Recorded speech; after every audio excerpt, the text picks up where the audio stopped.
Salut, c'est Sam de Squarimo. Alors, on reprend la vidéo, c'est la deuxième session parce que voilà, la première, on avait fait le top 3 des villes les plus rentables de France.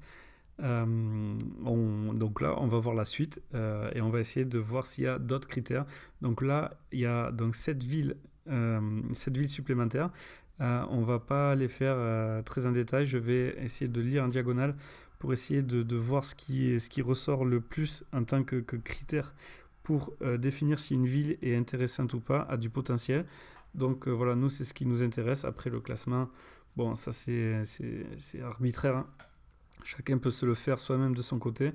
Là, ce qui est bien, c'est que ça touche toute la France. Donc, chacun pourra trouver son compte. Donc, la dernière fois, c'était Nantes, Toulouse et Bordeaux pour le podium dans l'ordre. Maintenant, on va voir la quatrième ville et est-ce qu'il y a d'autres critères pour voir si c'est intéressant, d'autres critères que celui du bassin d'emploi et celui de l'accessibilité via tout ce qui est réseau autoroutier, aéroport ou gare TGV, les grandes lignes. Alors, qui se cache en quatrième place? Ben voilà, c'est Montpellier. Alors ça c'est voilà, moi c'est une petite surprise. Je suis de là, je suis du sud, je suis à côté de Montpellier. Donc l'une des plus attractives. Alors qu'est-ce qu'ils disent? Donc je vais pas le lire. Je vais pas le lire comme sur la dernière vidéo, mais on va lire en diagonale. Ok, les industries numériques. Donc on retrouve encore les entreprises qui sont là. En tête des classements les plus attractives. Forte croissance démographique, donc il y a beaucoup de gens qui viennent habiter à Montpellier, ça je peux le confirmer. Ok, population a augmenté de manière interrompue depuis une cinquantaine d'années, ouais d'accord.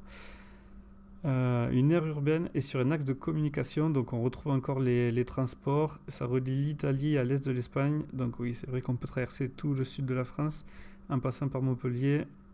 Position stratégique, donc ça encore les transports, hein, ça c'est vrai que ben voilà, toutes les villes à côté de Montpellier, moi c'est un peu mon terrain de chasse, attirant ainsi chaque année de nombreux étudiants et touristes. Donc oui, très touristique, donc ça c'est pareil, on peut le rajouter un critère d'attractivité pour une ville, savoir si c'est intéressant d'investir là-dedans ou pas, c'est ben, voir les facs, les écoles de l'enseignement supérieur. Et après, tous les pôles touristiques.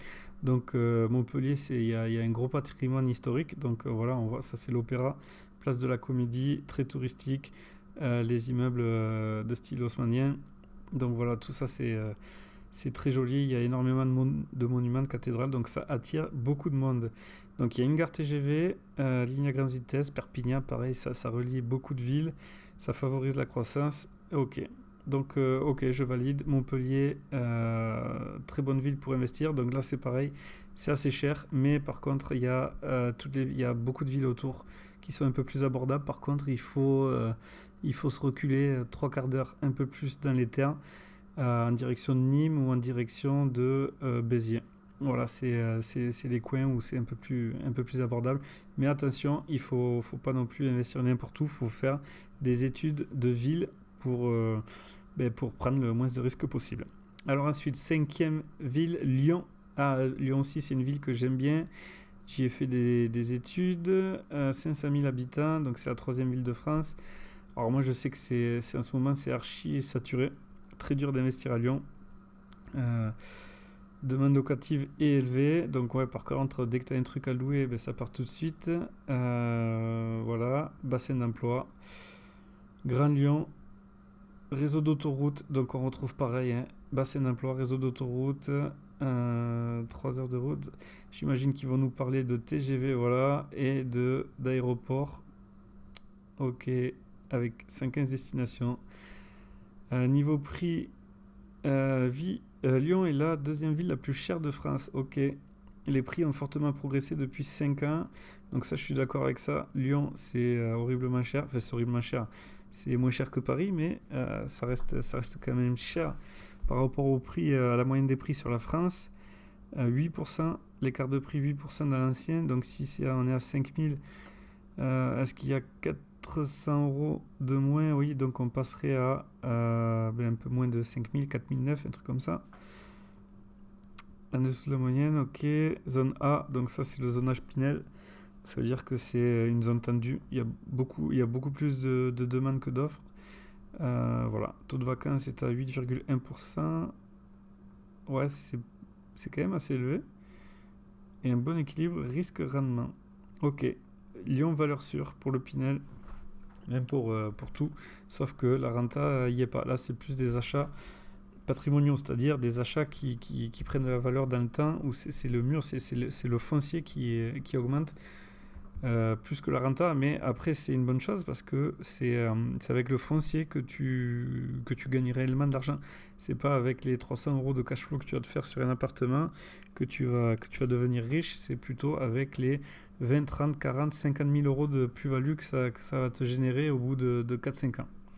Donc voilà, pour moi, je préfère investir dans une ville comme Lyon, si je peux me le permettre, plutôt que dans une ville comme Saint-Étienne. Je crois que c'est la ville la moins chère de France, la grosse ville la moins chère de France, parce que pour la même raison que c'est pas le cash flow qui t'enrichit, c'est le foncier, la valeur du foncier.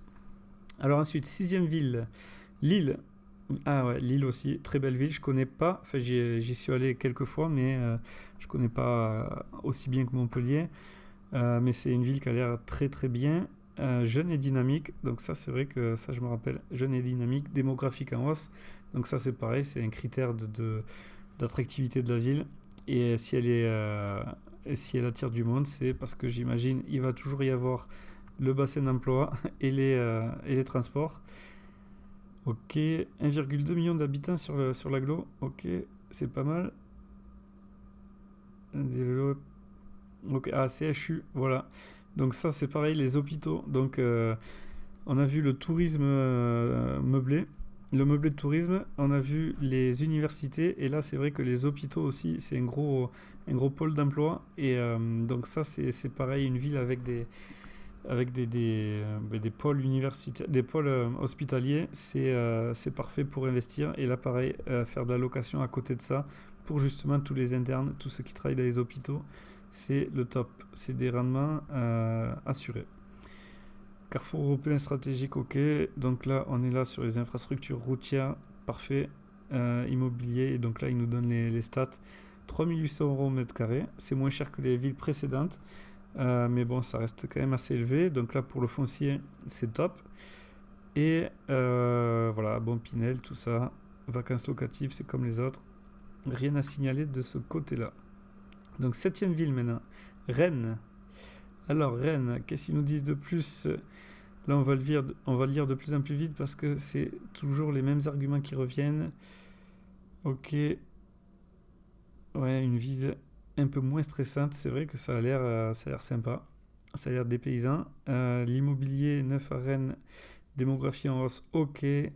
Comme partout, agglomération qui compte environ 421 000 habitants et bénéficie d'un emplacement stratégique. Donc, ok, on est toujours sur les transports. TGV, ok, bon, mais là, on va pas s'attarder plus, hein. Voilà, le foncier, 3400. Donc là, ça diminue un peu, mais il y a toujours de quoi faire de belles plus-values. Ensuite, huitième ville, Angers. La pépite. Ah, alors la pépite, pourquoi? Plébiscité. L'étoile montante de l'investissement immobilier, ok. Population composée à 20% d'étudiants, 21% d'étudiants. Alors ça, ouais, c'est vrai que c'est pas mal. Maintenant, c'est du turnover, hein. Les étudiants, ils ne restent pas toute leur vie. C'est en général 1, 2 ou 3 ans. Mais bon, pour des colocs, là, pour faire du cash flow à haut rendement, il y a des stratégies de colocation qui peuvent être pas mal. Il y a l'air d'avoir un patrimoine historique aussi pour faire du Airbnb. Alors, soit quand les étudiants partent, ou soit toute l'année, parce que ça a l'air d'être très attractif avec le fleuve. Ça a l'air sympa. Marché locatif extrêmement actif, ok. Particulièrement pour les surfaces compactes. Donc les surfaces compactes, c'est par rapport aux étudiants, dynamisés par quelques grands projets. Et donc, du coup, ça me fait penser, surface compacte, tout le monde cherche des surfaces compactes, des studios, des T2. Mais par contre, toi, tu te mets une coloc. Sûrement que les gros appartements ne doivent pas être les plus recherchés. Donc toi, c'est là où tu peux faire des négociations un peu plus intéressantes.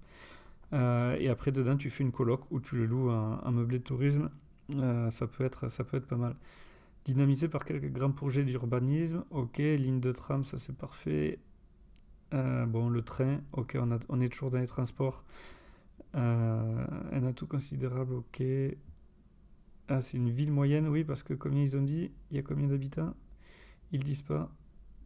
400 000 personnes. Ouais, c'est plus qu'une ville moyenne, c'est même une grosse ville. Ah, mais c'est l'agglomération. Ouais, bon, en tout cas, bon, 400 000, c'est bien assez pour investir.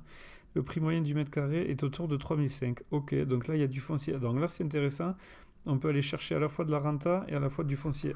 Donc c'est vrai que Angers, ouais, effectivement, la pépite, oui, tu peux bien faire de bonnes affaires à Angers. Après, voilà, tout reste dans le prix d'achat. Mais si tu arrives à acheter en dessous du prix de marché, t'es assuré de faire des bons investissements à Angers. Ok. Ensuite, neuvième ville, Strasbourg. Strasbourg, l'atout de la frontière. 280 000 habitants, ok. Top 10 des villes en 2017. Elle était 7e en 2017 et là maintenant elle est 9e. Donc, alors bon, après les classements c'est subjectif.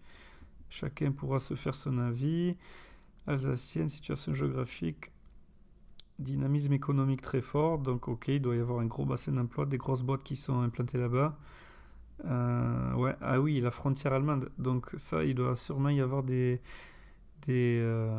frontaliers qui vivent en France, donc à Strasbourg, et qui vont travailler en Allemagne, à quelques kilomètres. Donc, oui, c'est pour ça que Strasbourg se développe. Une métropole, ouais, transfrontalière, ce qui offre nombreuses perspectives de développement. Le tramway, ok. Chaque jour, ok, bon, très bien. Donc Strasbourg, oui, ok, donc frontalière avec l'Allemagne. Donc c'est pour ça que au niveau de l'emploi, ça dépote. Et, euh, et après, oui, il ne parle pas d'étudiants ni d'hôpitaux, mais en tout cas, bon, ok, Strasbourg, ça a l'air encore une fois attractif pour la location de courte durée. Et la dernière du classement, alors la dernière, Aix-en-Provence, et c'est la dernière, ça veut pas dire que c'est pas péjoratif, c'est juste que sur les 10, elle est dixième. Donc c'est déjà très très bien. Alors moi, Aix-en-Provence, je connais, parce que j'y ai aussi fait mes études là-bas, pendant un an, mais bon, assez pour voir que là, c'est le cours Mirabeau, que c'est très historique, très, très joli, très agréable à vivre. Attractivité, donc sud de la France, prix au mètre carré parfois élevé. Alors ça c'est vrai, je crois on est à 6 000 € là-bas avec Aix-en-Provence. Est-ce qu'ils vont le mettre? Non, ils en parlent pas. Mais en tout cas c'est assez cher. Ouais, il me semble que c'est autour des 6 000 € du mètre carré. Alors très étudiant, ben, moi j'y ai fait mes études. Ensuite, ensoleillement exceptionnel, ça c'est vrai, je confirme. Patrimoine architectural exceptionnel, je confirme aussi. 94 000 étudiants, donc oui, voilà, très grosse ville étudiante. Population jeune et dynamique. Ok, marché immobilier ne cesse de progresser. Ok, augmenter les prix, oui. 12% sur les 10 dernières années. Donc voilà, là la plus-value, donc là patrimonialement parlant, c'est intéressant parce que ben, ça ne fait que augmenter.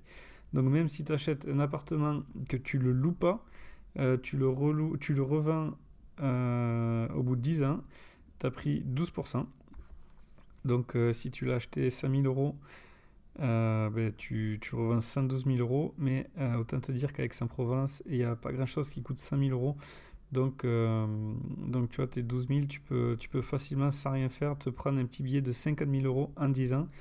Voilà. Et 50 000 €, si tu devais le louer, ça te rapporterait, le cash flow que tu dégagerais, ça serait pas sûr que tu arrives à faire 50 000 €. Alors, si, ouais, peut-être sur 10 ans, mais bon, à calculer. En tout cas, tout ça pour dire que c'est le foncier qui rapporte plus que le cash flow. Dis-moi en commentaire si tu es d'accord ou pas avec ça, et si tu n'es pas d'accord, dis-moi pourquoi. Et si tu es d'accord aussi, tu peux aussi argumenter les propos. Ok, une ville les plus chères du département des Bouches-du-Rhône, je confirme, voire même peut-être de France, parce que c'est au-dessus de tous les prix qu'on a vu en amont. Les prix sont aujourd'hui élevés, ok, la demande locative y est forte et le besoin des petites surfaces est réel. Toujours pareil, petite surface en corrélation avec les étudiants, Mais après, à toi de prendre le contre-pied et de prendre les grosses surfaces pour faire des colocations. Ou même pour du meublé de tourisme, il y a des 3, 4, 5 pièces qui sont demandées maintenant de plus en plus pour la location Airbnb. Ok, la tendance haussière ne semble pas prête de s'essouffler, ça c'est sûr. Il y a fort à parier qu'au moment de revendre leurs biens après un investissement à Pinel, les propriétaires bailleurs pourront réaliser de jolies plus-values. Alors oui, ça voilà, complètement des jolies plus-values à la revente, mais après le Pinel, je déconseille. Enfin, je déconseille, chacun se fait son propre avis là-dessus, mais si tu veux un Pinel, tu te feras des plus-values, mais pas forcément des jolies plus-values. Voilà. Bon, ok, en tout cas, voilà ce qu'il en était pour le reste du classement. On avait vu les 3 premières dans la vidéo précédente. Là, on voit les 7 dernières qui restent des villes forcément très très bien. N'hésite pas à me dire ce que tu penses de tout ça dans les commentaires. Et nous, on se retrouve dans une prochaine vidéo. Allez, à plus, bye.